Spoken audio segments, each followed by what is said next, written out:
Bien, estamos en vivo.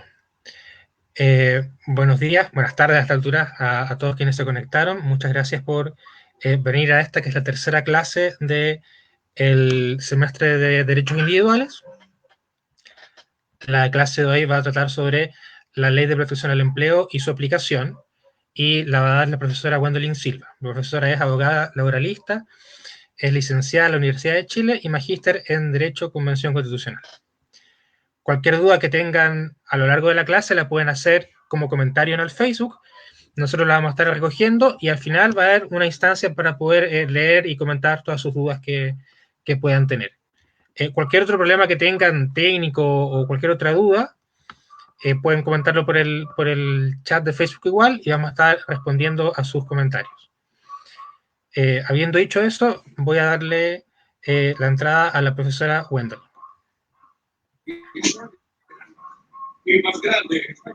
Profesora. Hola Juan, muchas gracias por la invitación. Ya es segunda vez que participo con usted en esta modalidad ya de pandemia.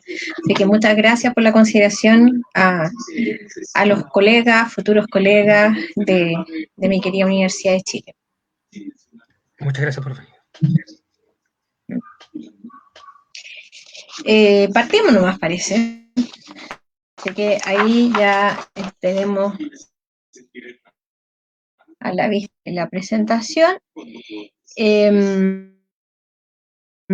Bueno, por el título, yo no lo visto, se ha denominado ya no mucho como Ley de Protección al Empleo, porque la verdad es que ha sido mucho lo que ha protegido, y por otro lado, quienes han financiado la Ley de Protección al Empleo han sido principalmente los fondos de los trabajadores. Acá, si bien voy a combinar lo que significa la ley, para que podamos ir entendiendo los derechos y las complicaciones que tiene, junto con una visión crítica de la misma, qué podría hacerse o cuáles son las complicaciones que está teniendo hoy día. Y antes de partir con el texto de la ley, que además ha tenido innumerables modificaciones, que yo se las puse acá en la presentación para que puedan hacerle un seguimiento, es el origen, y es súper importante tenerlo en cuenta. Todo esto partió en el mes de marzo, pero considerando principalmente el cierre de los establecimientos y el aumento de las tasas de contagio, se produjo por ahí el 15 de marzo. Y el día 26 de marzo, la Dirección del Trabajo saca un dictamen, cuando ya llevábamos una semana y media, con trabajadores o con empresas que estaban cerrando para atención de público, mandando a los trabajadores a sus casas a realizar teletrabajo o un trabajo a distancia. Y la Dirección del Trabajo saca un dictamen donde señala que estas suspensiones, sobre todo a quienes no pudiesen hacer un trabajo remoto y que no iban a prestar servicio, significaba una suspensión de la relación laboral, y como tal, al no prestar el trabajador la parte que le corresponde al contrato, que es prestar los servicios para los cuales fue contratado, el empleador se encontraba también en la facultad de no cumplir su parte, que era la de pagar la remuneración. Entonces, bajo una lógica de presión, donde la autoridad administrativa señalaba que no se iban a pagar las remuneraciones, aparece la discusión de este proyecto de ley, que finalmente sale, se publica el 6 de abril, o sea, una discusión bastante acotada, que efectivamente que fuese bajo la presión del no pago de remuneración. Ese es como la mayor complejidad o el origen que tenemos que tener en cuenta para efectos de esta norma, ¿ya? Fue publicada el 6 de abril. Y hay que tener en consideración también que hubo empresas que empezaron a aplicarla desde antes del 6 de abril. Y aquí, bueno, yo el año pasado me dediqué bastante como a ver este tema, asesoré, trabajé en esta materia, pero hoy día, a propósito de realizar esta clase, estuve revisando durante la semana las modificaciones y claramente, aparte de ser una ley que salió en la urgencia, tiene 3 leyes modificatorias, ¿ya? O sea, claramente genera bastantes problemas y ha tenido que irse perfeccionando con el tiempo. Está asociada a algunas resoluciones exentas de Hacienda y además a una serie de decretos, porque la última modificación establece una vigencia de la ley, pero que se ha quedado corta, ¿ya? Partimos con una, bueno, lo vamos a ver después, pero partimos con una vigencia de hasta 5 giros de suspensión, o sea, bajo una lógica que esto no iba a durar más allá de 5 meses, 6 meses, y hoy estamos en una última resolución de marzo de este año, ya con una extensión hasta 12 giros que pueden hacer los trabajadores respecto a la ley de protección al empleo. Y esta ley precisamente viene a modificar, no es una ley completamente y específica para el periodo de pandemia, en términos que no es una ley que sea independiente, sino que es una ley que está asociada al subsidio de cesantía. Por lo tanto, establece modificaciones transitorias a ese subsidio y bajo esa lógica se mantienen las prestaciones que se dan. Entonces, la primera o dos grandes cuestionamientos que hay respecto a esta ley tiene que ver con cómo se financia, ¿ya? Porque hay un financiamiento que va primero hacia las cuentas individuales de los trabajadores, que es lo que hace el subsidio de cesantía, pero bajo la lógica de un término de una relación laboral. Y la segunda crítica tiene que ver con el pago de prestaciones con porcentajes decrecientes, porque lo que busca o lo que se busca con esta norma es que los trabajadores en las situaciones de cuarentena o de restricción sanitaria en que no sea posible la prestación de los servicios, tengan resguardados sus recursos y puedan subsistir durante ese periodo. Pero mantiene la lógica de la cesantía, que la lógica de la cesantía es yo voy decreciendo para no incentivar al trabajador que no busque trabajo, sino que voy disminuyendo los montos de retorno, porque ya es necesario que ya al quinto, sexto mes el trabajador ya tenga una necesidad de búsqueda de trabajo. Pero la diferencia en pandemia es que no queremos que los trabajadores salgan a buscar trabajo. Y lamentablemente en esta norma, que voy a buscar el original,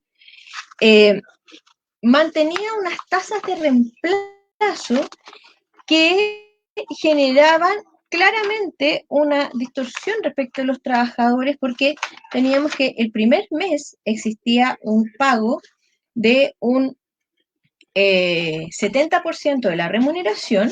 Sin embargo, esto iba bajando considerablemente mes a mes, que generaba al cuarto o quinto mes tasas, las tasas que tenían eran de 70, luego el segundo mes ya el trabajador recibía un 55% de su remuneración, luego un 45% y un 40%, o sea, en el cuarto mes, que fue, si partimos de marzo, abril, mayo, junio, o sea, en el pic que tuvo el año pasado los contagios, los trabajadores que estaban acogidos a esta ley, y de ahí vamos a ver si es que era voluntad o no del trabajador, recibían un 40% de la remuneración. Y ese fue uno de los grandes problemas que generaba esta ley, porque claramente con eso, o sea, recibiendo un 40% de la remuneración, considerando la calidad de las remuneraciones en Chile, no servía para que ningún trabajador se quedara tranquilo en su casa haciendo frente a las restricciones sanitarias.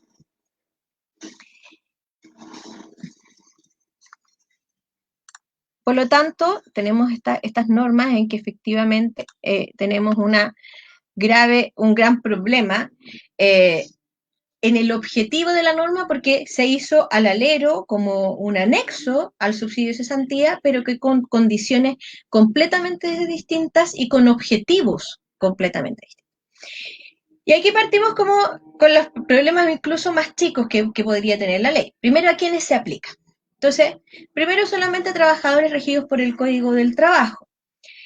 quedan excluidos, por lo tanto, todos aquellos trabajadores que tengan un contrato disfrazado, digamos, un contrato honorario, que en realidad disfraza una relación laboral, acá no quedan cubiertos, eh, solamente respecto a quienes, bueno, y que tengan contrato de trabajo vigente.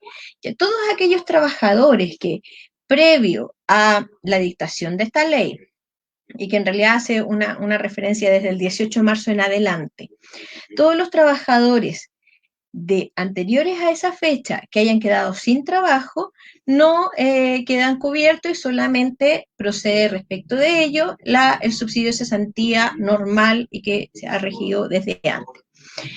Segundo requisito, estar afiliado a la FC. Y aquí empezó otra gran discusión. ¿Quiénes estaban afiliados a la FC y quiénes no? Entonces, todos los trabajadores que comenzaron a trabajar antes del año 2001, antes de la dictación de esta ley, tenían la opción de comenzar a cotizar para el subsidio de cesantía o no hacerlo. Entonces, muchos trabajadores que ya llevan 18, 19 años trabajando, muchos de ellos no tenían las cotizaciones y al ser suspendidos no tenían derecho al subsidio. Por lo tanto, la suspensión le generaba el mismo efecto que había señalado la inspección del trabajo. Segundo, ¿quiénes tampoco? Los trabajadores jubilados.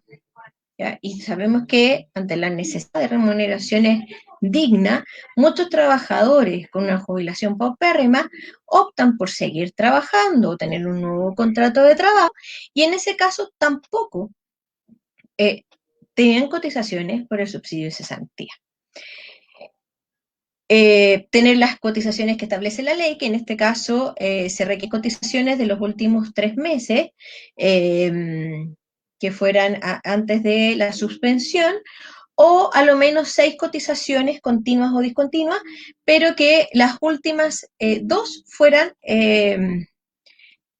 con el mismo empleado.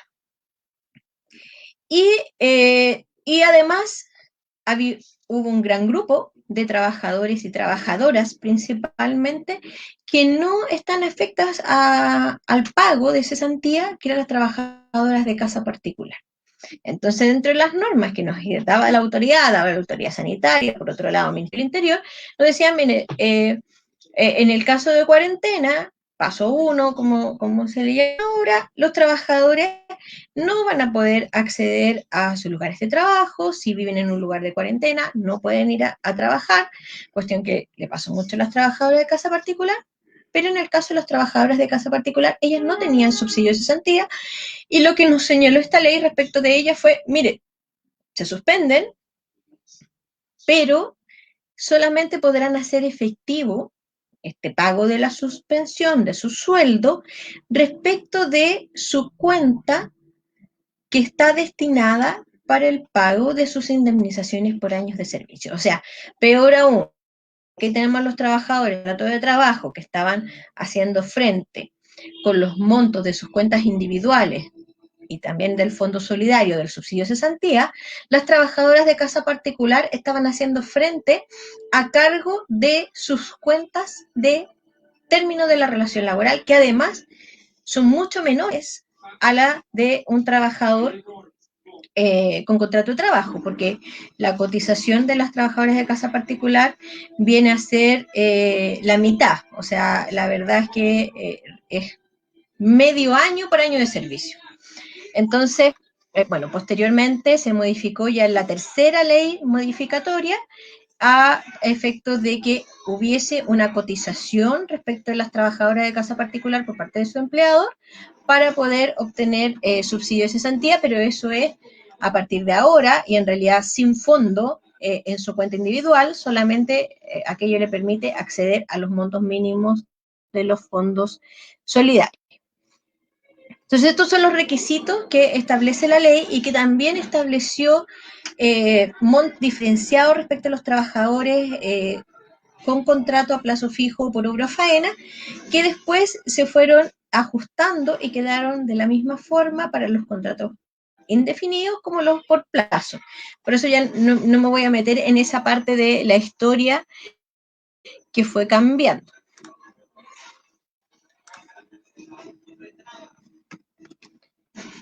Y a quienes no les aplica, ¿ya? Aquí yo avancé ya un poco con a quienes no lo aplica, pero la primera es a las empresas cuyas actividades o establecimientos se encuentran exceptuadas de la paralización de actividades definida en el acto o declaración de autoría. Esta es la parte más compleja de repente que tenemos los abogados, que somos más enredados para hablar y que cuesta entender, y por eso somos necesarios y necesitamos otro abogado que venga a explicarnos qué es lo que dice ahí. En realidad son las empresas esenciales. ¿Ya? La ley habla de empresas de las cuales no es posible la paralización, que se trata de aquellas empresas que van a ser en un documento del Ministerio de Hacienda, en que se señale cuáles van a ser esas actividades eh, o establecimientos exceptuados de la paralización de actividades.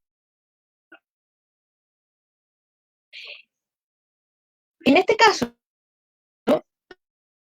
Son las que hemos entendido como empresas esenciales.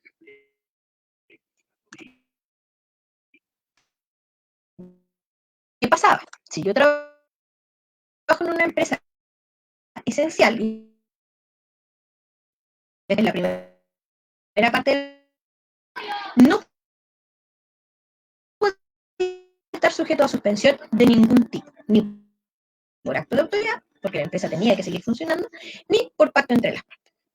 Sin embargo, en la segunda modificación, que es la ley 21.232, se estableció que en el caso de las empresas esenciales, sí va a haber suspensión, pero esta suspensión tiene ciertas características. Dice que no podrán acogerse a los beneficios de esta ley los trabajadores cuyos servicios sean necesarios para aquellas actividades excluidas de la paralización, pudiendo, por el no sean necesarios para la continuidad de dichas actividades.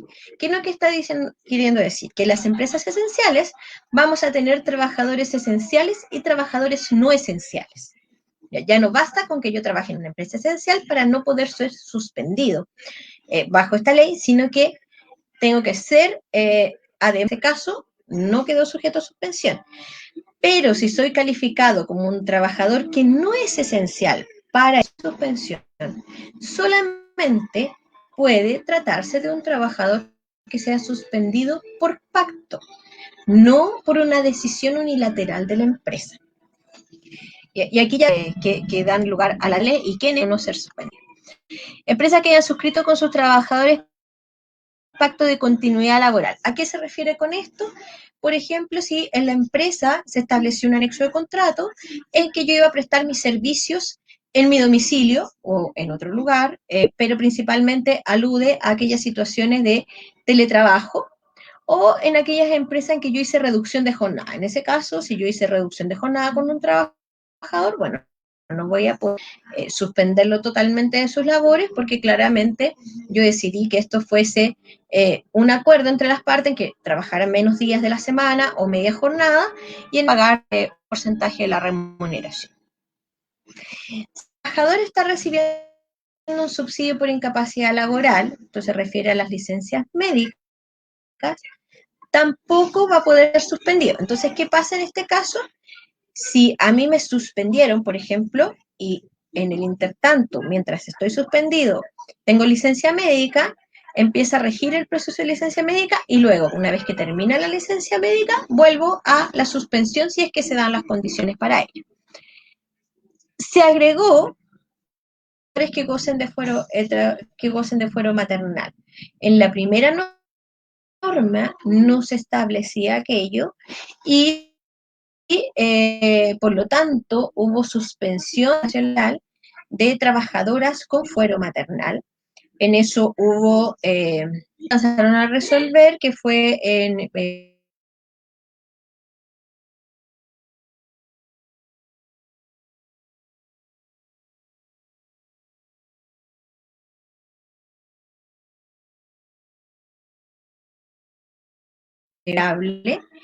y que no porque la ley no haya dicho nada, haya derogado ese derecho.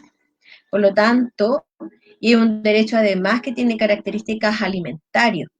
Entonces yo no puedo, con un derecho que tiene características alimentarios, decirle, mire, al cuarto mes yo le voy a estar pagando un 40% de su sueldo, tenga fuero o no fuero maternal.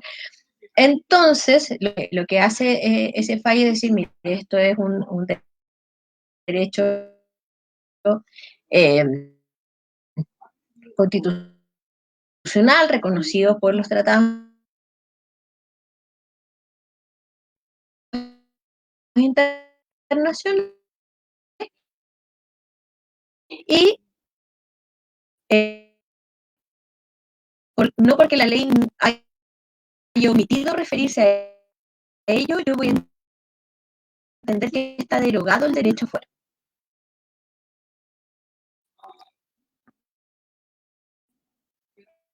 Entonces, en ese caso,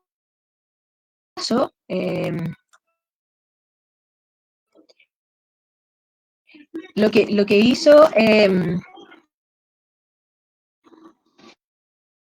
finalmente el legislador a 2 meses de haber dictado esta ley fue cambiar la norma, es decir, la suspensión no se a los trabajadores con derecho a fuero, y para recordarles, quienes tienen derecho a fuero maternal son las trabajadoras embarazadas desde la fecha de la concepción hasta que el hijo tenga 1 año 84 días. Y este fuero además se extendió con una ley posterior que se le denominó de crianza protegida, pero que tiene una extensión que se llama la licencia maternal extendida, que es en el caso de las trabajadoras con fuero maternal, en que se le extiende por un periodo que fue se fue extendiendo por 30 días hasta un periodo total de 90 días natal parental.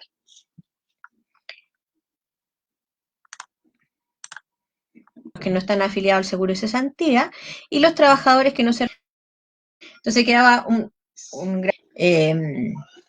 fuera de esta norma. Bueno, tampoco se aplica a los funcionarios públicos porque ellos tampoco cotizan en la ley para el seguro de cesantía. Realizarse de manera retroactiva desde el 18 y desde la existencia del acto de autoridad que impida o prohíba totalmente la prestación de servicio o desde la fecha en que indique el pacto de suspensión. Y aquí entramos a otro punto. ¿Cuál es el acto de autoridad? ¿Ya? Tenemos distintos actos de autoridad. ¿Ya? Tenemos actos de autoridad principalmente los territoriales, que son aquellos que definen las cuarentenas, pero también tenemos otros actos, como por ejemplo la norma que prohíbe el funcionamiento de cines. En el caso de los cines, la prohibición va más allá si el cine está o no en zona de cuarentena. Ya después se flexibilizó un poco, creo que hasta en fase 2 podían funcionar. Estaban prohibidos en todo el país, independiente si en la región o en la comuna donde estuviese hubiese o no cuarentena. Y lo mismo ocurrió también con los restaurantes. ¿Ya? Los restaurantes café se señaló que estaba prohibido su funcionamiento, salvo para despacho, y que la ley un término como bastante, porque habla del delivery, pero en realidad no definió el delivery, pero es o venta para llevar, ¿ya? Principalmente. Y en esos casos, la prohibición venía desde antes, independiente que estuviese o no en cuarentena la zona, y bueno, después, no sé, que esto se ha ido modificando, y la verdad es que hay que tener un manual y casi un libro gordo de PT, entender qué se puede hacer y qué no se puede hacer, y cuánta gente puede o no entrar a un café o un restaurante, cuánta es la distancia de las mesas, porque se cambia, no sé, cada 2 o 3 veces por mes. Profesora. Y entonces, eso es como el texto, y lo importante es el acto de autoridad que impida o prohíba totalmente la prestación de servicio. Entonces, hay Profesora, empresas que han seguido igual funcionando. Entonces, no hay un impedimento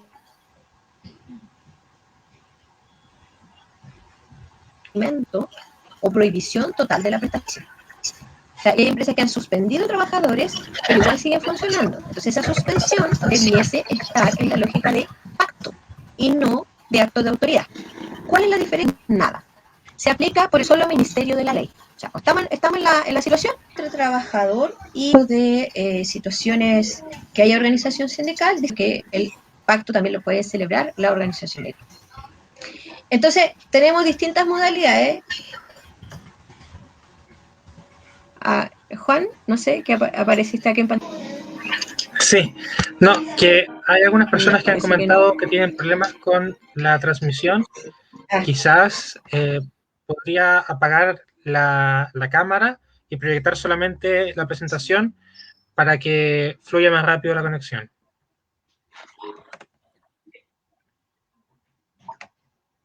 ya, ningún problema. Ya, ahí veamos cómo funciona. Ahí estamos.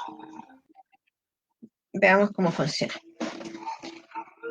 Bueno, entonces, como les decía, las modalidades que establece esta ley, que no es menor, son varias. Primero está la suspensión por acto de autoridad, tenemos la suspensión por acto, tenemos la reducción temporal de la jornada de trabajo, que también es un pacto, el pacto de suspensión laboral para cuidado de niñas y niños y niñas, que aparece posteriormente con la ley de crianza protegida, y luego que se agrega a las trabajadoras de casa particular. A ese último punto de trabajadoras de casa particular no me voy a referir en particular porque, bueno, se agrega principalmente que pueden ser beneficiarias y cotizantes del subsidio de cesantía. Tenemos entonces los tipos de suspensiones, son aquellas que impliquen la paralización de las actividades de todo parte del territorio del país y que impide o prohíba totalmente la prestación de los servicios contratos. Entonces, para ello, o sea, hoy día donde tenemos mayores temas están en el comercio principalmente o en aquellas empresas que no presten servicios esenciales, porque cuando está decretada la cuarentena, solamente pueden funcionar aquellas empresas que prestan servicios esenciales. La diferencia está en que si ustedes hoy día miran la cantidad de empresas esenciales que están funcionando hoy día y la cantidad de empresas esenciales que funcionaban en esta misma época, en abril del año pasado, las de hoy son mucho mayores porque han buscado o han cambiado alguna o han ampliado sus giros en servicios de impuesto a internet para efectos de ser consideradas esenciales. Entonces, ahí claramente hoy día podemos tener una empresa que el año pasado no era esencial y que hoy, según su giro en impuesto interno, sí es considerada esencial. Ustedes, si es que tienen la duda o quieren demandar o quieren decir, mire, ¿sabes qué? Mi empresa está aplicando mal esta ley. En la misma época, la empresa sacó permisos en comisaría virtual, ya sea salvoconductos para trabajadores, diciendo que eran trabajadores esenciales. Bueno, hay una contradicción ahí. Porque yo no puedo ser entonces una empresa que suspende por acto de autoridad porque está prohibido mi funcionamiento y al mismo tiempo estoy pidiendo salvoconductos diciendo que soy esencial. Entonces, de esa forma, las empresas se están contradiciendo. Por un lado, ocupo la ley para suspender a los trabajadores que a lo mejor considero no tan esenciales o incluso que puede tener ciertas características discriminatorias, y por otro lado, estoy igual haciendo ir a trabajar a otros trabajadores para seguir la operación del negocio. ¿Y cuánto dura ese acto de autoridad? O sea, esta suspensión dura desde que se inicia hasta que termina el acto de autoridad, porque es por el solo ministerio de la ley. Por lo tanto, En esa lógica, yo no puedo extenderla más allá, por ejemplo, a que dure el periodo de cuarentena o que dure más allá del periodo en que se prohibió el funcionamiento de los cines. Ya, si yo partí funcionando luego, nuevamente con los cines cuando se permitió por economía, en ese caso yo no podría tener trabajadores suspendidos por acto de autoridad, sino que debiese renovar o hacer con los que no van a ir a trabajar un pacto de suspensión. ¿Ya? Y lo más importante es que no requiere acuerdo de las partes. Entonces muchos trabajadores se vieron sorprendidos con esto porque les apareció una suspensión, les avisaron eh, y ellos no tuvieron nada que decir con respecto a si les parecía, si no les parecía, si estaban de acuerdo o no con esto. Y esta suspensión por acto de autoridad, según una tesis que se tiene solamente, entonces yo podría aplicar esta suspensión por acto de autoridad respecto de los trabajadores que tengan acceso a la ley, porque esto está regulado en la ley en que me da derecho a las prestaciones de subsidio de cesantía. Entonces, si, ¿cómo lo hago con un trabajador que no está cotizando en subsidio de cesantía? Bueno, entonces yo tendría que revisar un anexo de contrato donde señale las condiciones en que voy a suspender la relación laboral durante el periodo. Pero esta ley es para aplicación, porque además es un anexo, como dijimos, una mochila, a la ley de seguro y cesantía. Entonces, ¿cómo se la voy a aplicar a alguien que no tiene seguro de cesantía? Y la segunda opción es la suspensión por pacto. ¿Ya? Que aquí también hay que tener ojo con algunos temas y algunas aplicaciones que se le han dado. Porque estuve leyendo hace muy poco, 1 o 2 semanas, la página de la FC, que decía que la suspensión por pacto bastaba una declaración unilateral, una declaración jurada del empleador que lo iba a suspender. Perdón, pero la ley no dice eso. O sea, el título de más es suspensión por pacto. Y pacto es un acuerdo de voluntades entre dos o más personas. ¿Ya? Y para que ocurra, el empleador tiene que ver afectada. Ahora, yo no sé cómo lo van a hacer este año, pero porque si alguien quiere hacer una suspensión por pacto, porque dice que se presume que la actividad se encuentra afectada parcialmente cuando el mes anterior al pacto baje sus ventas en un 20% en consideración al mismo mes del año anterior.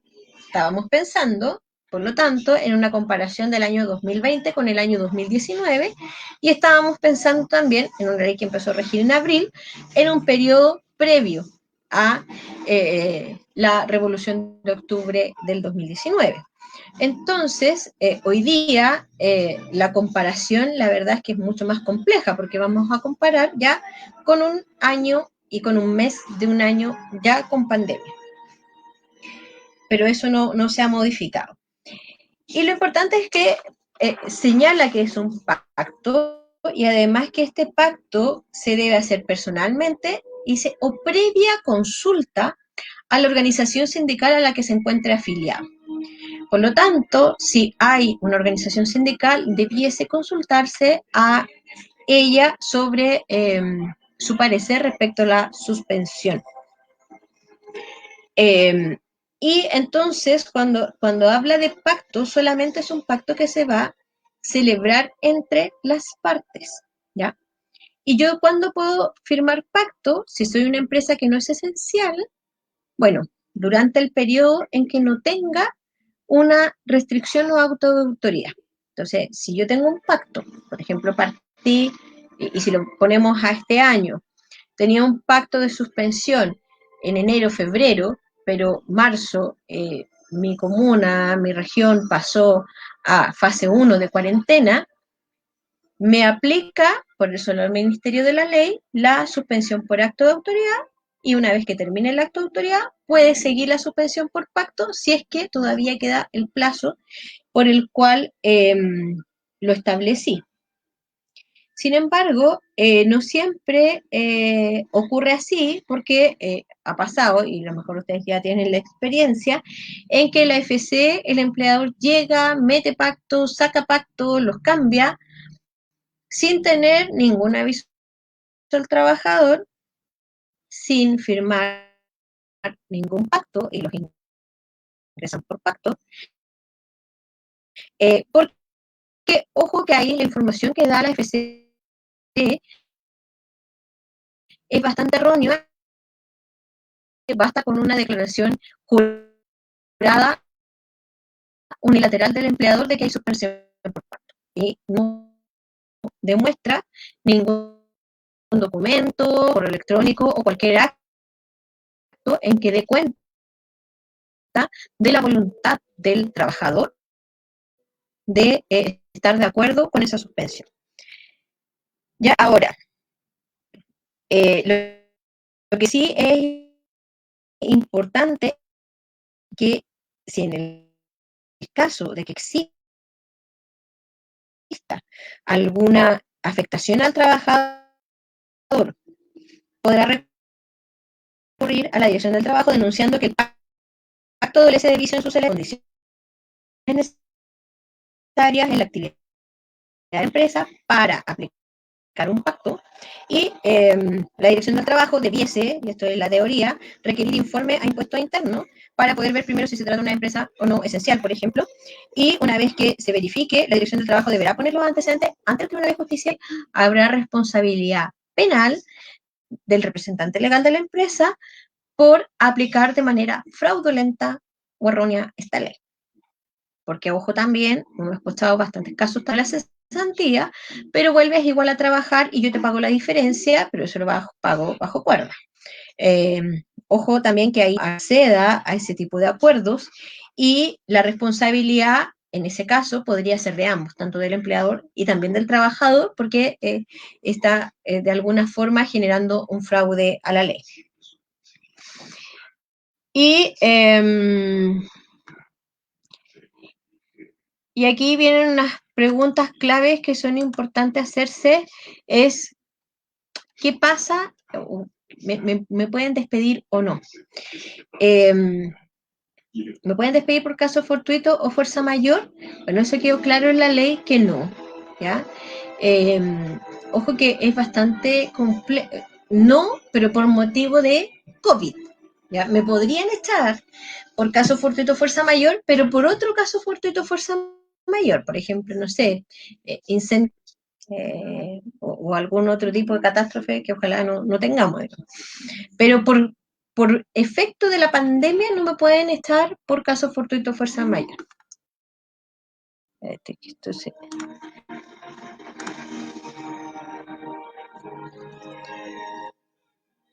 Ahí. Desde el 6 de abril. Ahora, ¿qué pasa si, esto ya pasó hace más de un año, pero si me echaron por esta causal entre el 18 de marzo y el 6 de abril, ahí lo que señala la ley es que el empleador podrá revertir ese despido, pero siempre va a ser voluntad del empleador. O sea, lamentablemente, ahí la ley es bastante ingenua, porque, ojo, que el despido por caso fortuito fuerza mayor no lleva derecho a indemnización. Entonces, es como bien difícil que convencer a un empleador que quiera revertir ese despido. ¿Me pueden despedir por necesidades de la empresa? Sí y no. Si está vigente la suspensión laboral, no me pueden despedir. O sea, por lo tanto, si estoy suspendido, por ejemplo, por una alta autoridad, no se ha puesto término a ese acto de autoridad, es decir, no se ha puesto término a la cuarentena. En ese caso, lo que ocurre es que no me pueden despedir, ¿ya? Por necesidades de la empresa. Si termina la suspensión o si se encuentra realizando labores, ya sea de manera presencial o distancia, sí me podrían despedir porque no estoy suspendido, y me pueden despedir por necesidades de la empresa. Ahora, ¿qué es lo que ha ocurrido muchas veces? Termina la suspensión y acto seguido, el primer día que el trabajador debe volver a sus labores, se lo despide, y eso no está prohibido. ¿Me pueden despedir por término del plazo o término de la obra de faena? Sí, en eso no hay ningún tipo de fuero. Y me pueden despedir por las causales del 160, esto es, todas aquellas que son imputables al trabajador, por incumplimiento grave, siempre tienen que tener cierta nexo de causalidad. O sea, si yo estoy suspendido, llevo 3 meses suspendido, el empleador viene hoy día y me despide por inasistencia de hace 5 o 6 meses atrás, claramente ahí entramos a la discusión de que obviamente hubo un perdón de la causal durante todo este periodo porque no lo hizo cuando correspondía el despido. Y ahora vamos a los términos de los porcentajes, que aquí yo los actualicé con la última resolución exenta de Hacienda, que es de marzo de este año. ¿Cómo se paga? ¿Ya? Y aquí los porcentajes variaron, está con los porcentajes actuales, y que son de un 70, un 55% los 3 meses que siguen, y el quinto mes de un 45%, y estos son los montos superiores y montos inferiores, pero si yo estoy en el solidario, ¿ya? Si yo tengo más plata en mi cuenta, puedo superar estos montos porque se está sacando la plata de mi cuenta individual. ¿Qué es lo que hace primero? ¿A dónde voy a sacar la plata? La voy a sacar primero a la cuenta individual del trabajador. Después me voy al solidario. Y esa fue otra de las discusiones porque efectivamente lo que se discutió en el Congreso, incluso en el momento de la discusión de esta ley, fue que primero se fuera al Fondo Solidario y después, y que no debiese ocurrir, acudir a las cuentas individuales, porque ¿qué es lo que iba a pasar? Ese trabajador, el día de mañana, es despedido por alguna causal que no le da derecho a ir al fondo solidario, no va a tener ningún monto para recurrir de cesantía. Bueno, y aquí ahí les dejo los montos que están, yo igual de todas maneras le voy a mandar por correo electrónico la presentación para que se los puedan hacer llegar a quienes estén inscritos en la escuela. Porque estos ya son los montos actualizados, se van actualizando año a año. ¿Y cómo se saca? De acuerdo a las últimas remuneraciones imponibles. Esto, ojo, que esto solamente es para efecto de la suspensión. Esta tabla no la ocupen si es que se trata de un despido, porque los montos de porcentaje de remuneración son menores. Solamente el periodo coincide que es un 70%, pero después va bajando de una manera más brutal. Y aquí, bueno, yo saqué y busqué, y eso lo hice hoy día para ver si estaba actualizado las normas del ministerio, pero no están. Tienen un manual que está con aplicación de normas anteriores, que son las primeras de la ley, así que tengan ojo con eso. Porque, por ejemplo, ¿cómo se aplica? ¿Cuál es la situación? Tenemos un trabajador que ganaba en promedio 670.000 pesos y tenía en su cuenta 964.000 pesos. Entonces la ley nos dice, el primer mes le pagamos un 70% de su sueldo. Su 70% de su sueldo entonces son 469.000 pesos, entonces le paga completamente ese 70%, ¿ya? Porque está en la cuenta individual. Y le queda un saldo. Al segundo mes, que es un 55%, todavía le alcanza con ese saldo a pagar su 55%. Y ya el tercer mes, que se mantuvo con la ley ya diría que es la de septiembre, se mantuvo en 55%, mantiene su derecho a recibir 368.000, pero esos 368.500 ya no los va a sacar de su cuenta individual porque su cuenta individual se agotó. Y una parte de su cuenta individual y la otra parte lo pone el fondo de cesantía solidario. Y lo mismo va a pasar el cuarto mes y el quinto mes. En este caso, el trabajador no llega, si nos vamos para atrás, no llega a los montos mínimos, ¿ya? Ni a los máximos. O sea, él está recibiendo menos que, por ejemplo, los 436 que va a pagar como máximo el fondo solidario, y tampoco llega al mínimo.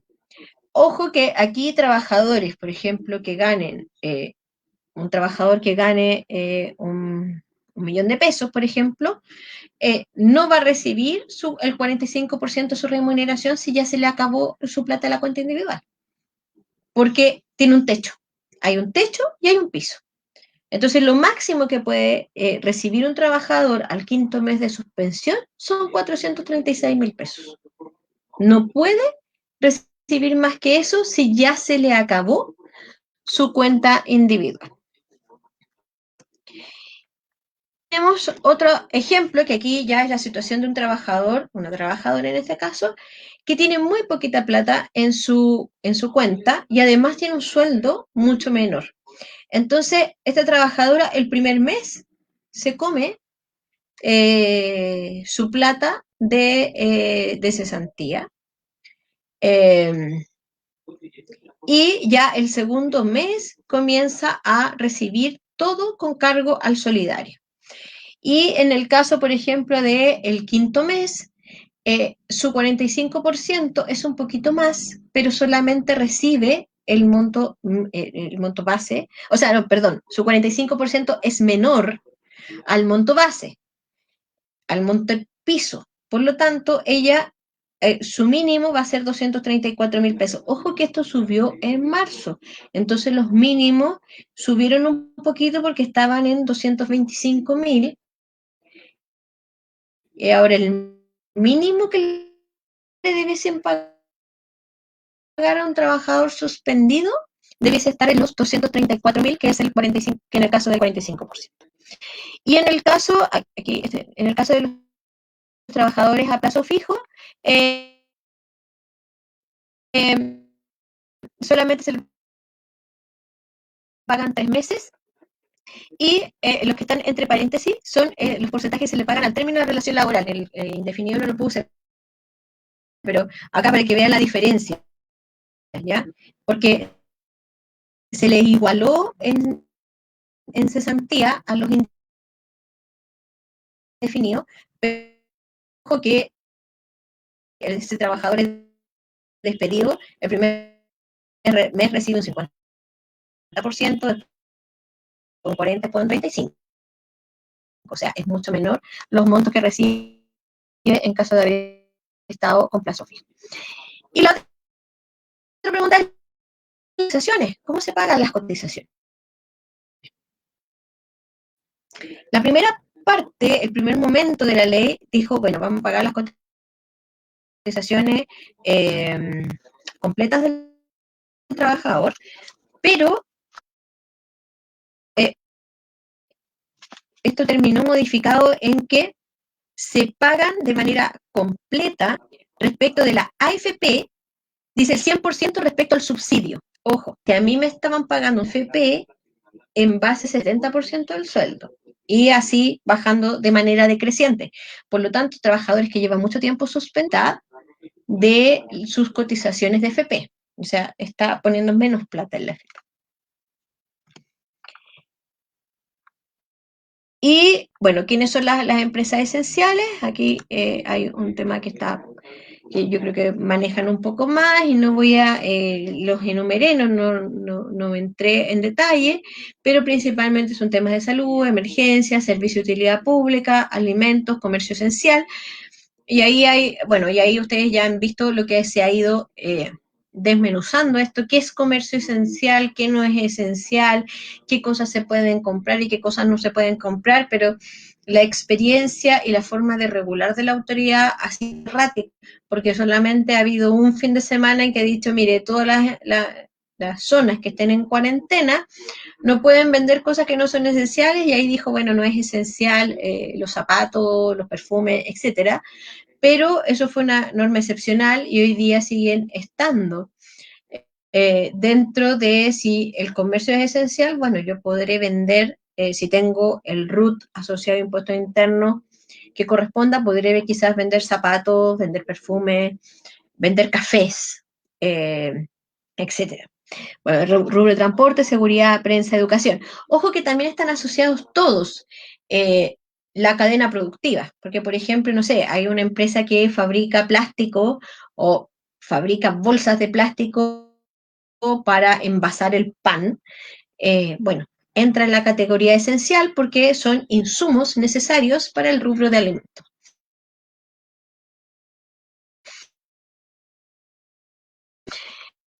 Y se agregan otras empresas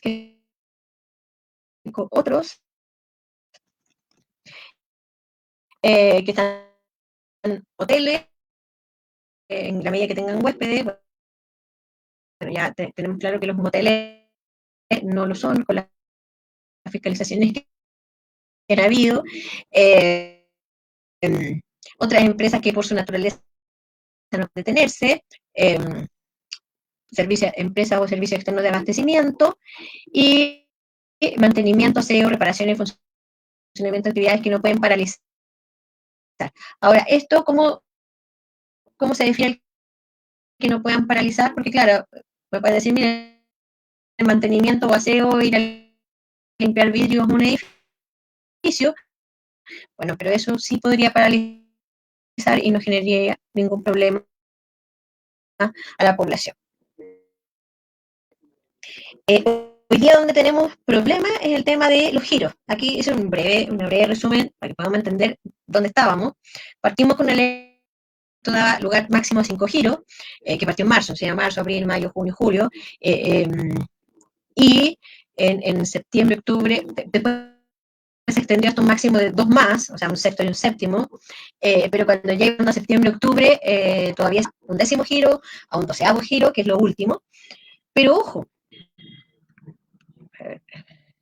o sea, ahora tenemos hasta un 15º giro, pero ojo que solamente, si ustedes se fijan en todas las normas, señala que lo descrito en el inciso primero del artículo 1 de la ley 21.227. Esto es las por acto de autoridad.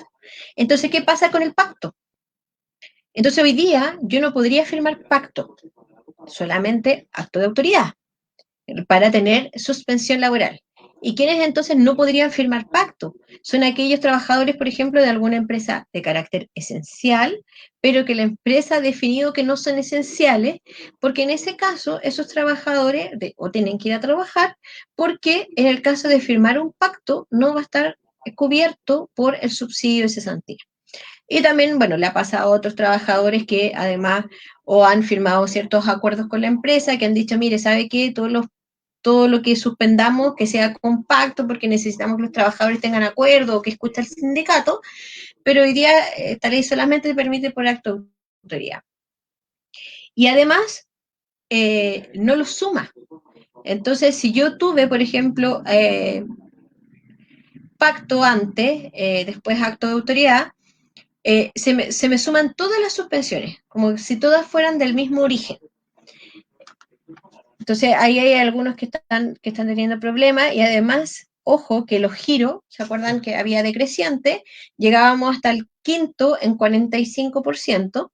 Después esto bajaba, pero la ley ha permitido, y todos estos decretos han permitido, que desde el sexto giro en adelante se mantenga el 45%. Pero eso, o sea, si estamos hablando hasta un 12º giro, hasta un 15º giro, significa que los trabajadores pueden llegar a estar hasta 10 meses con un 45% de su remuneración, ya, en esta, entre comillas, protección de empleo. O sea, le protejo su trabajo, pero le voy a estar pagando menos de la mitad de lo que corresponde a su sueldo. Entonces, tampoco garantiza subsistencia y tampoco garantiza de que haya menor movilidad. Y se agrega en estas últimas leyes de que podrán celebrar nuevos contratos de trabajo de carácter transitorio con otros empleadores sin que por ello pierdan el vínculo laboral. Es decir, que aquí es una mezcla entre qué está cuidando, la economía, está cuidando la salud, la propagación de la pandemia, porque dice, ya mire, como le estamos pagando tan poco, entonces usted puede ir a buscar pega, o sea, salga a la casa, ya no necesitamos que se quede resguardando su salud para celebrar nuevos contratos de trabajo de carácter transitorio con otros empleadores.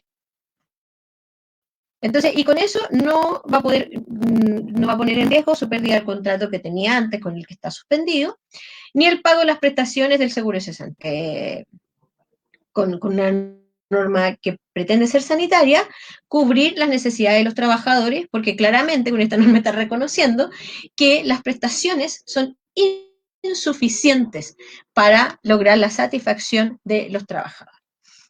Y aquí solamente para efectos de un detalle, cómo ha ido avanzando el tema de los trabajadores, cuántos trabajadores hay suspendidos. En un momento, en marzo del año pasado, eran casi 900.000. Ha ido bajando, pero además muchos de esos trabajadores que estuvieron suspendidos fueron despedidos. Entonces, por eso han ido aumentando también las tasas de cesantía. Y bueno, la tercera pata de la ley, que es la reducción de jornada, ya que se puede establecer reducir la jornada hasta un 50%, no más de un 50%, en empresas en que tienen que cumplir ciertas características y en que el empleador tiene que pagar una parte de la remuneración. Entonces, que el empleador se hace cargo de esta jornada reducida, ¿ya? Y quienes pueden reducir jornada, para ir avanzando, son, bueno, zonas especiales en que se haya disminuido el promedio de sus ventas en un periodo cualquiera de 3 meses consecutivos que exceda un 20% calculado respecto del ejercicio anterior. O sea, lo mismo estábamos pensando comparar 2019 con 2020. Empleadores que se encuentren en dos situaciones que son concursales o de insolvencia, lo que normalmente se conoce como quiebra, los que hayan sido exceptuados del acto de declaración de autoridad. O sea, aquí estamos hablando de quienes pueden reducir jornada, las esenciales. Las esenciales podrían reducir jornada, y norma particular para Isla de Pascua y Juan Fernández. Entonces, ya aquí están los requisitos de estos trabajadores, que también son en ciertas normas de cotizaciones, y no encontrarse con fuero laboral, y en este caso la norma y la interpretación que se le ha dado a cualquier tipo de fuero laboral, donde también están incluidos los dirigentes sindicales. En la primera no están excluidos, no se dice nada. Yo la verdad es que no conozco si ha habido algún fallo que diga relación con la nulidad, por ejemplo, de una suspensión laboral a un dirigente sindical, que puede seguir la misma suerte de el fuero maternal, quizás. Pero ustedes saben que igual la sensibilidad de repente hacia la libertad sindical es mucho menor por parte de los jueces.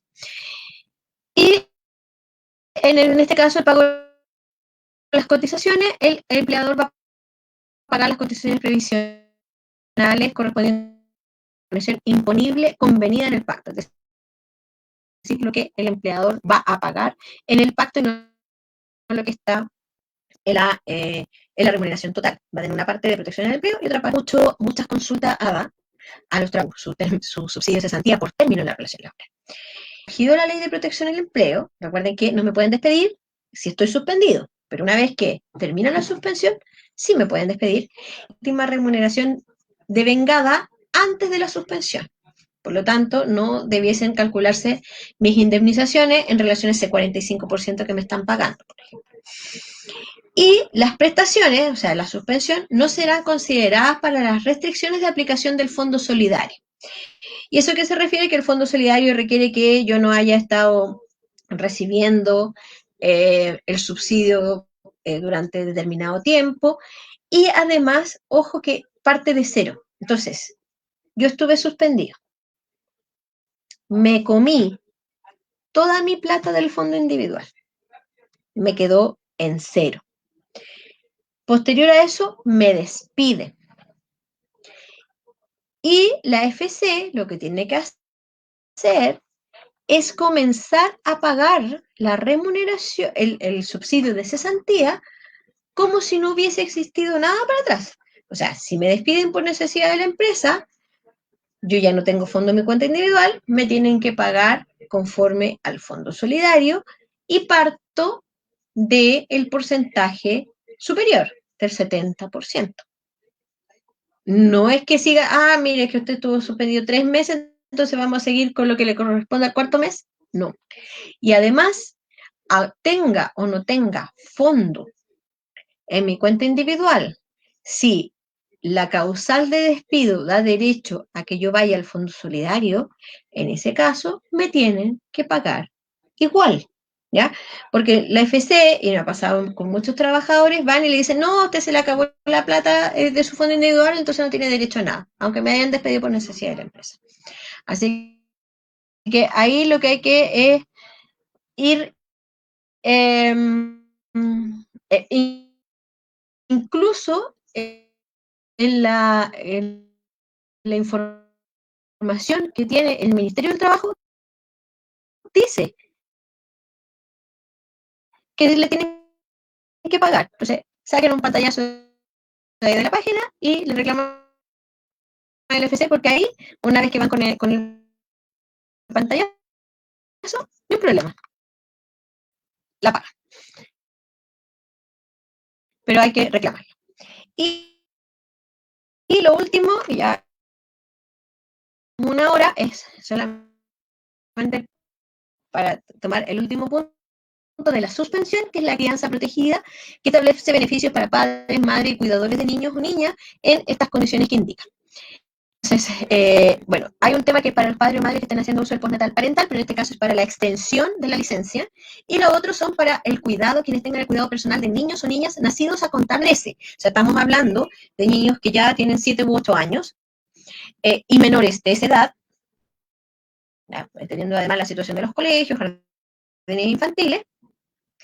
Por lo tanto, estos empleados, si no, no pueden acogerse. Entonces, por ejemplo, todos los funcionarios públicos, esto, también los trabajadores que no tengan un pago del seguro de cesantía, le pasaba a las trabajadoras de casa particular también. Segundo requisito, que la sala cuna, jardín infantil o colegio al que asiste el menor debe estar cerrado temporalmente por la pandemia. Yo no sé si se han dado las situaciones en que el colegio ha abierto, pero como sigue siendo voluntario la asistencia al colegio, debiese aplicar igual esta norma a estos trabajadores. Y debe cumplir con los requisitos de la Ley de Protección al Empleo, es decir, debe tener los mínimos de cotización previos para poder acceder a la suspensión. En este caso, las partes lo pueden pactar y el trabajador o trabajadora solicitar que se le aplique esta norma. En el caso de un posterior despido, se deben calcular la remuneración íntegra recibida antes de la suspensión. Y aquí dice que mientras los jardines, salas cuna o establecimientos educacionales no se encuentren en funcionamiento, a propósito del COVID, no se podrá despedir, ojo con esto, al trabajador que se encuentra al cuidado de los niños y niñas y que no esté suspendido. ¿Ya? Aquí ya salimos un poco de la suspensión por la causal del número 3, o sea, por inasistencia. Si yo soy un trabajador que estoy en trabajo presencial, no estoy suspendido, o estoy en trabajo remoto igual, y que tengo que, no sé, justificar asistencia por vía remota, no me podrían despedir si yo tengo al cuidado un niño o niña que esté en estas condiciones, es decir, del 2013 nacido en adelante, siempre que mi causal sea el cuidado del menor y no existan alternativas razonables, ahora quién va a determinar lo razonable, eso es interesante, para garantizar su bienestar e integridad. Creo que a lo mejor muchos de ustedes están igual que yo, con clases online al lado, y que a veces, muchas veces, es imposible no, eh, no ir al auxilio del niño o niña que necesita realizar alguna tarea, sobre todo si están en edad preescolar o los primeros años de educación. Y aquí dice que deberá las circunstancias y una asistencia a la brevedad posible y acreditar las circunstancias dentro del plazo de 2 días hábiles contados desde la asistencia. Igual es muy importante tenerlo en consideración para efectos de que si hubiese un despido en esa materia. Y bueno, a las trabajadoras de casa particular se les aplica también. Estas prestaciones serán compatibles con el IFE, señala, por lo tanto, lo de la suspensión será compatible con el IFE, para efectos de la complementación de renta, y no por acto de autoridad, no va a ser, porque ya estoy suspendido acto de autoría. Y, bueno, la fiscalización sigue a cargo de la Dirección del Trabajo.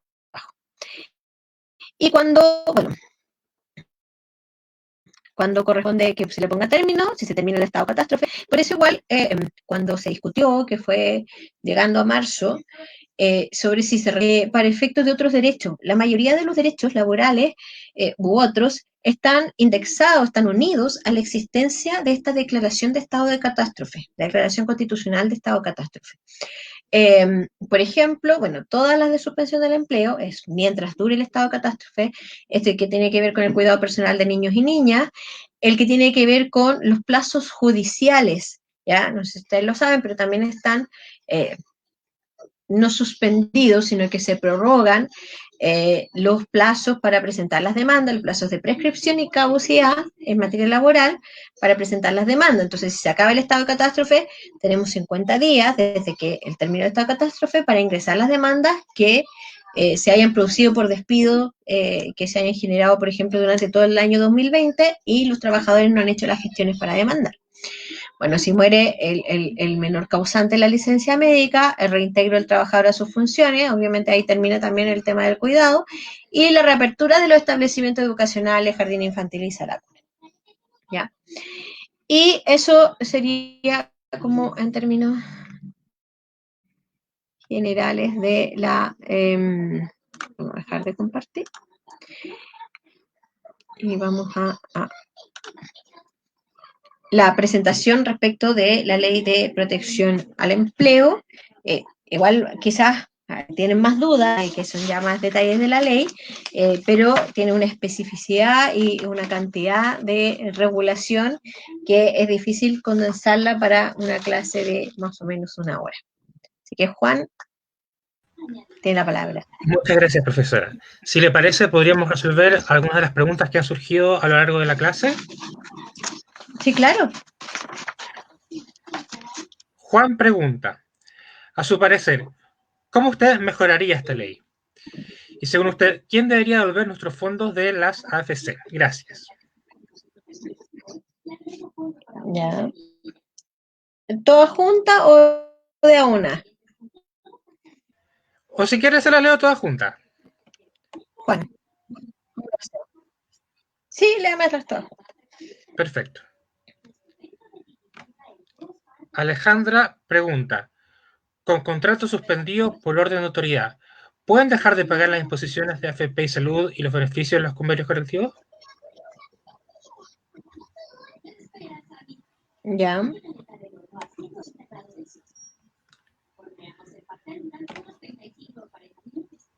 Bien, Isidora pregunta, ¿qué pasa si se trata de una causal como renuncia o mutuo acuerdo? Ahí quizás Isidora podría escribir en el chat del Facebook a qué parte de la clase se refería. No, pero entiendo a qué se refiere. Sí, perfecto. Perfecto. Y Verónica pregunta, en el caso de firmar el pacto de suspensión o reducción de empleo, ¿puede tocar los bonos que están en el instrumento colectivo? Ya. Ok. Mira, ahí vamos a entrar de nuevo a la dirección del trabajo. Mi querida dirección del trabajo. Yo tengo mucho cariño, trabajé 11 años en la dirección. Así que tengo cariño, pero no sé por qué. Mejoraría la ley. Bueno, se podría mejorar de alta forma. Primero tiene que ver con los fondos, digamos, que se financie primero desde los solidarios y luego en las cuentas individuales de los trabajadores. Porque ¿cuál es la situación?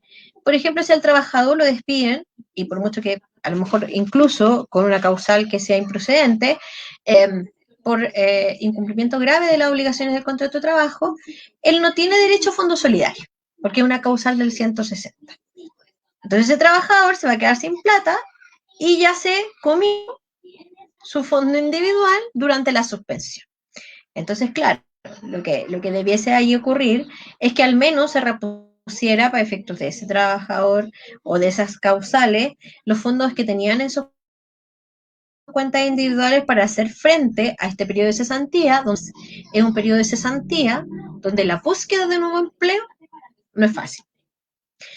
Segundo, ahí también yo a ver, ¿de dónde se pueden sacar los fondos? Porque ahí hay otra pregunta, o sea, o lo cambiamos por un ingreso mínimo universal o ciudadano, como se le ha llamado ahora, que haga frente a la remuneración de los trabajadores.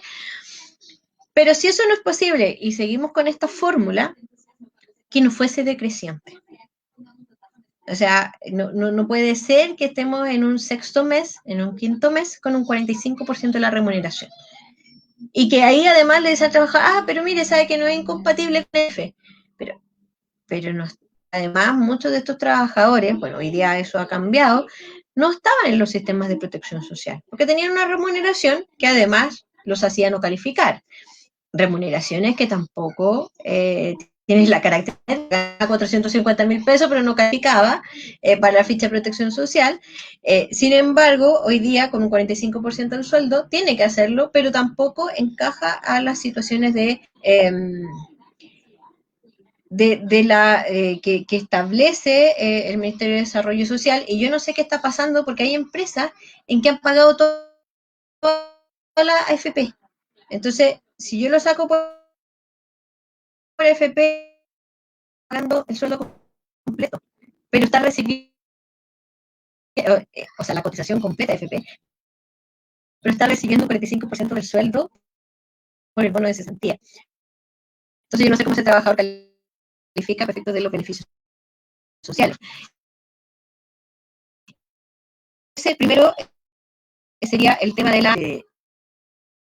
hacer al revés el tema de los fondos, establecer un monto fijo y no decreciente, porque aquí hay un incentivo de que la gente quiera o no quiera salir a buscar trabajo, sino que lo que se busca es que se quede en la casa y no salga a buscar trabajo.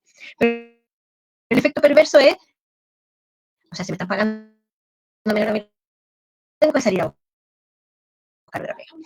Y tema de devolver los fondos a la FCE tiene sentido, y ojo que lamentablemente, yo creo que eso ya tiene que ver con otra reforma, digamos, pero la norma del subsidio de cesantía nos dice que, mire, si la empresa lo echa por necesidad de la empresa, entonces es una empresa que está en crisis.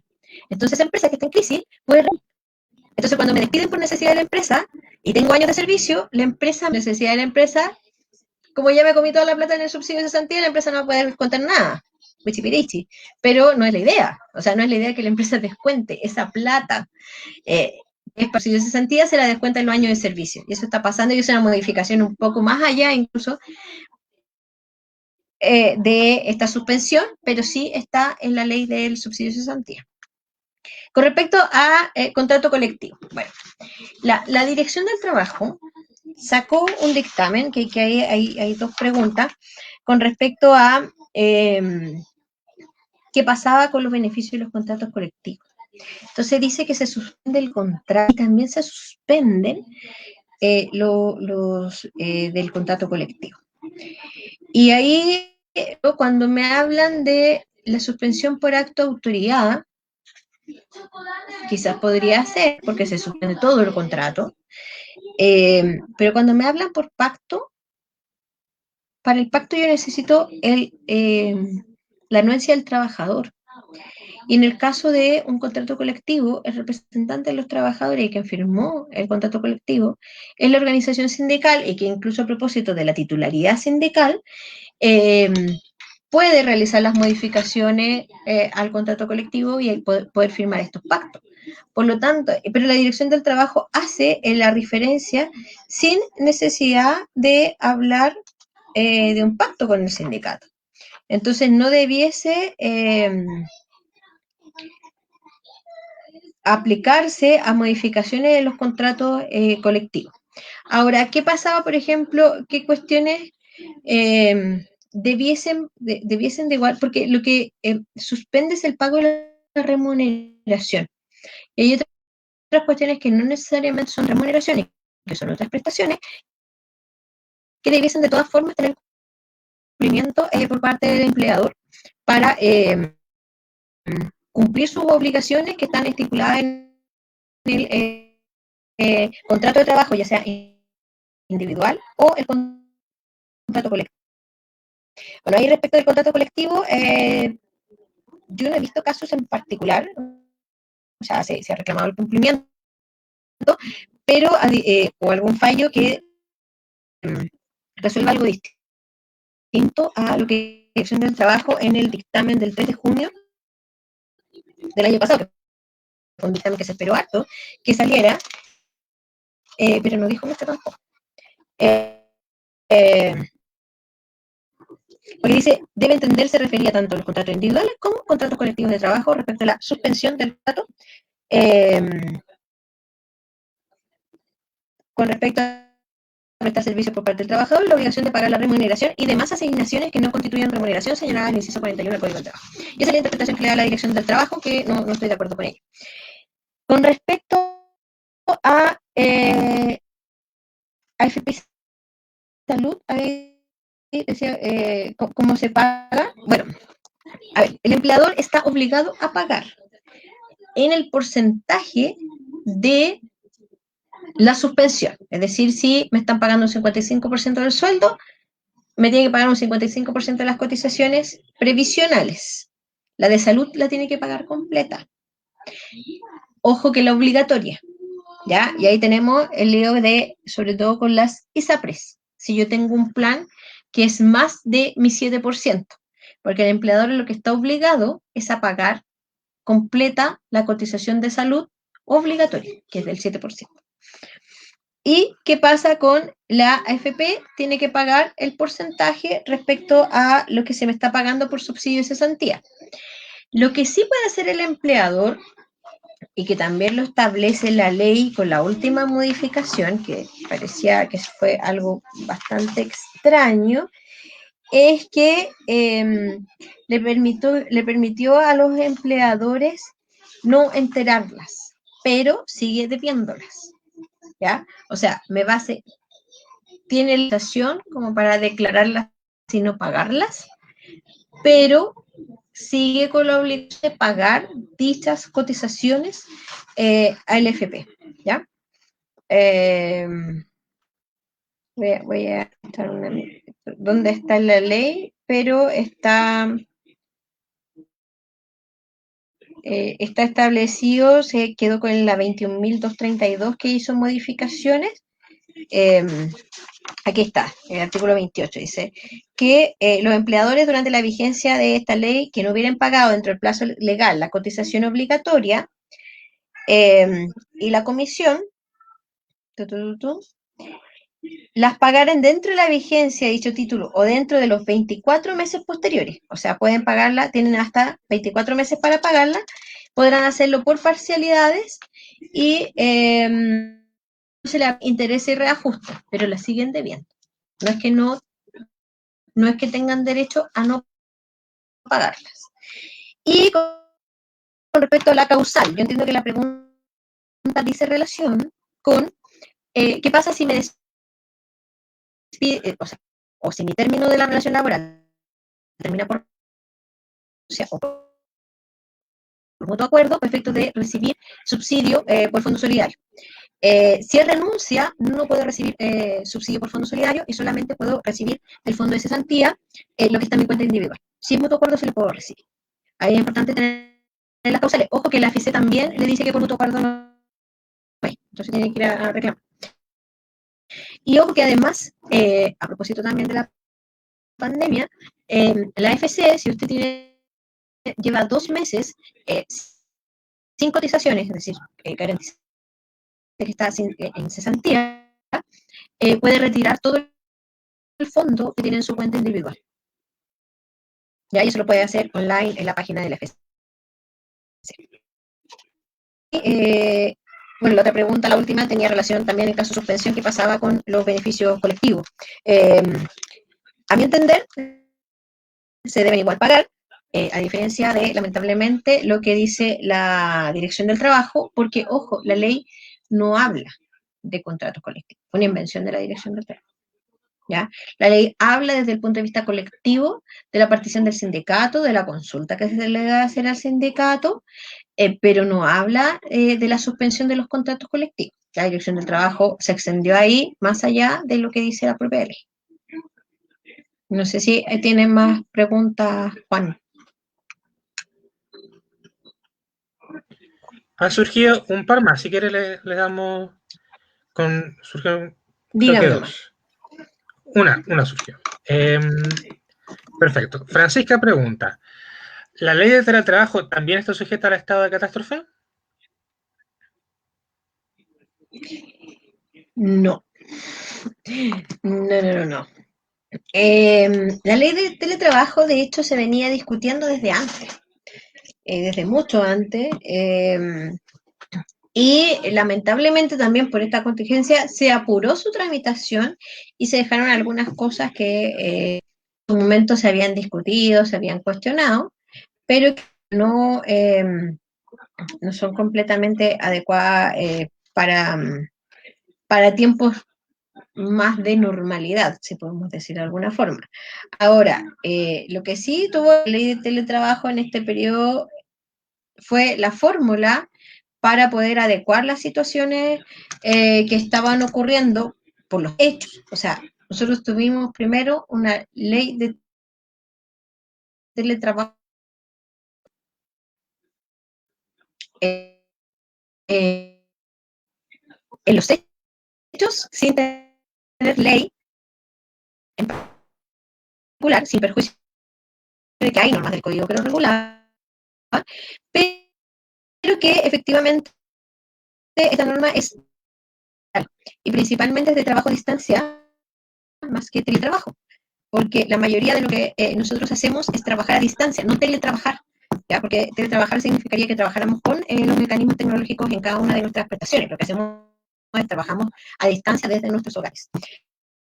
Pero no tiene, la pandemia no tiene normas en particular con la pandemia, solo que tuvo un periodo como de vacancia para poder entrar en vigencia, principalmente por ello. Ahora, claramente que su fiscalización y control yo creo que se ha visto bastante complejo desde el punto de vista de la pandemia, porque, por ejemplo, son las mutualidades las que debiesen ir a fiscalizar a los hogares o a los lugares donde los trabajadores van a prestar servicios si se encuentran las condiciones de salud y seguridad para que presten adecuadamente el servicio, o sea, que tengan una silla, que tengan un lugar seguro, etcétera, para poder prestar sus servicios adecuadamente.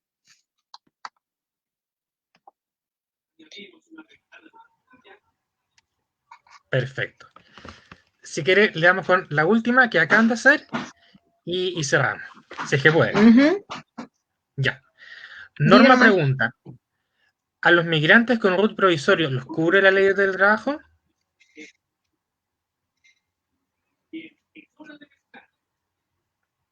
A ver, teletrabajo o suspensión. Si fuera, a ver, si el trabajador tiene contrato de trabajo vigente, sí.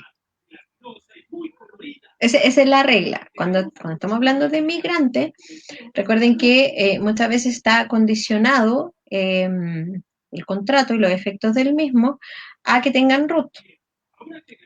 Pero necesariamente el empleador lo que tiene que hacer es hacerle un contrato de trabajo que va a regir de manera retroactiva durante el periodo en que está prestando los servicios el trabajador mientras se tramita su RUT, principalmente para efectos de cotizaciones, pero la ley de teletrabajo sí, y la suspensión requiere que tenga cotizaciones en el sistema de FC.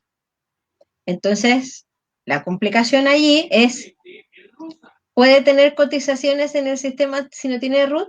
Claramente no va a poder tenerlo. Salvo que se hagan en cuentas provisorias que debe acudir el empleador mientras el trabajador no tiene RUT. Y ahí, teniendo las cotizaciones necesarias, es decir, dos con durante consecutivas a suspensión, sí le puede aplicar sin ningún.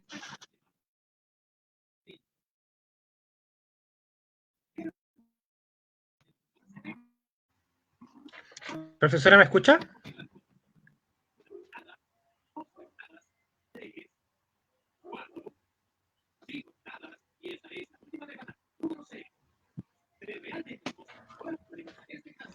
Ya, perfecto, Sí, perfecto. Bien, ahí hasta ahí dejaríamos la clase. En aló, particular, ¿ahí me escucha? yo escucho. Ya, perfecto. Comentaba para usted y para todos quienes nos están escuchando que Sí, sí, te dejaríamos escucho perfecto. perfecto, que dejaríamos la clase hasta acá, en nombre de la escuela sindical y del equipo organizador, darle muchas gracias a la profesora por haber podido conectarse el día de hoy, por haber participado en esta instancia.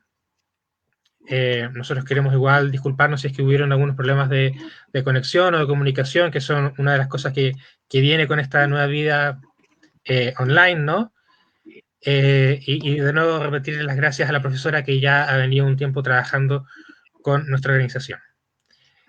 Ahora, si quieren, pueden quedarse un par de minutos porque vamos a dar unos anuncios y ahí cerraríamos la clase. Muchas gracias, profesora.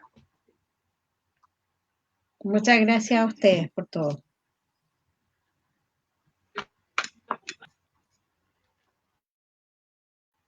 Rayen, ¿estás? Sí, estoy. Buenísimo. Ya, bien, algunos anuncios. Primero, y antes que todo, de nuevo, disculparnos por los problemas que pueden haber habido con la conexión. Son cosas que es medio complicado de arreglar a veces y que vienen como con la vida online, pero para que no se preocupen, sepan que siempre las clases quedan grabadas en el Facebook y vamos a hacer todo lo posible por mandarles material escrito, ¿no?, a través de los mails sobre el contenido que tratemos hoy, que tratamos hoy. Bueno, algunos anuncios que hemos venido haciendo en las últimas dos clases, pero que siempre está bueno repetir. Enviamos cuestionarios cada dos clases. El cuestionario de las primeras dos clases lo enviamos el lunes, es decir, hace 3 días, para que revisen todos quienes quedaron inscritos, deberían haberlo recibido en sus casillas de correo electrónico. Y si no la recibieron, por favor, contáctenos para volver a enviárselos. Y cada 4 clases vamos a estar enviando material escrito sobre los temas más que haya que reforzar más, que tengan más cuestiones, más debilidades, ¿no? No sé, Rayen, si se me queda algún anuncio. No, solo como recalcar eso que ojalá contesten los cuestionarios para después nosotros poder hacer como el feedback de los errores y repasar y reforzar aquellos contenidos que no hayan quedado totalmente claros. Eso. Perfecto. Que estén todos muy bien y nos volvemos a ver el próximo miércoles a las 7.